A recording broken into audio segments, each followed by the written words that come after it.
ಸಹಪಾಠಿ ಯುವತಿಯನ್ನು ಲೈಂಗಿಕವಾಗಿ ಬಳಸಿ ಬಳಿಕ ಮಗು ಕರುಣಿಸಿ ಮದುವೆಯಾಗಲು ನಿರಾಕರಿಸಿದ ಪ್ರಕರಣಕ್ಕೆ ಸಂಬಂಧಿಸಿದಂತೆ ಇದೀಗ ಸಂತ್ರಸ್ತೆ, ಮಗು ಮತ್ತು ಆರೋಪಿ ಮೂವರ ಡಿಎನ್ಎ ಪರೀಕ್ಷೆ ನಡೆಸಲಾಗಿದೆ.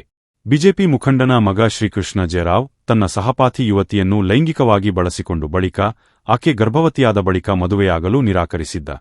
ಇದೀಗ ಯುವತಿ ಮಗುವಿಗೆ ಜನ್ಮ ನೀಡಿದ್ದು, ಆರೋಪಿ ಕೃಷ್ಣ ಜೈಲಿನಲ್ಲಿದ್ದಾನೆ. ಇದೀಗ ಮಗುವಿಗೆ 3 ತಿಂಗಳಾದ ಹಿನ್ನೆಲೆ ಸಂತ್ರಸ್ತೆ, ಮಗು ಮತ್ತು ಆರೋಪಿ ಮೂವರ ಡಿಎನ್ಎ ಪರೀಕ್ಷೆ ನಡೆಸಲಾಗಿದೆ. ನ್ಯಾಯಾಧೀಶರ ಮುಂದೆಯೇ ಮೂವರ ರಕ್ತದ ಮಾದರಿ ಸಂಗ್ರಹಿಸುವ ಪ್ರಕ್ರಿಯೆ ನಡೆದಿದ್ದು, ಮೂವರ ರಕ್ತದ ಮಾದರಿಯನ್ನು ಬೆಂಗಳೂರಿನ ಪರೀಕ್ಷಾಲಯಕ್ಕೆ ಇಂದು ಸಂಜೆಯೇ ಪೊಲೀಸರು ಕಳುಹಿಸಲಿದ್ದಾರೆ. ವಿವಿಧ ಸಂಘಟನೆಗಳ ಮುಖಂಡರು, ರಾಜಕೀಯ ನಾಯಕರು ಯುವಕನ ಮನವೊಲಿಸುವ ಕೆಲಸ ಮಾಡುತ್ತಿದ್ದರು. ಆರೋಪಿ ಯುವಕ ಮಾತ್ರ ಮದುವೆಯಾಗುವುದಿಲ್ಲ ಎಂದು ಹೇಳಿದ್ದಾನೆ ಎಂದು ತಿಳಿದು ಬಂದಿದೆ. ಇದೀಗ ಡಿಎನ್ಎ ಪರೀಕ್ಷೆಯ ಮೂಲಕ ಎಲ್ಲಾ ಪ್ರಶ್ನೆಗಳಿಗೆ ಉತ್ತರ ಸಿಗಲಿದೆ.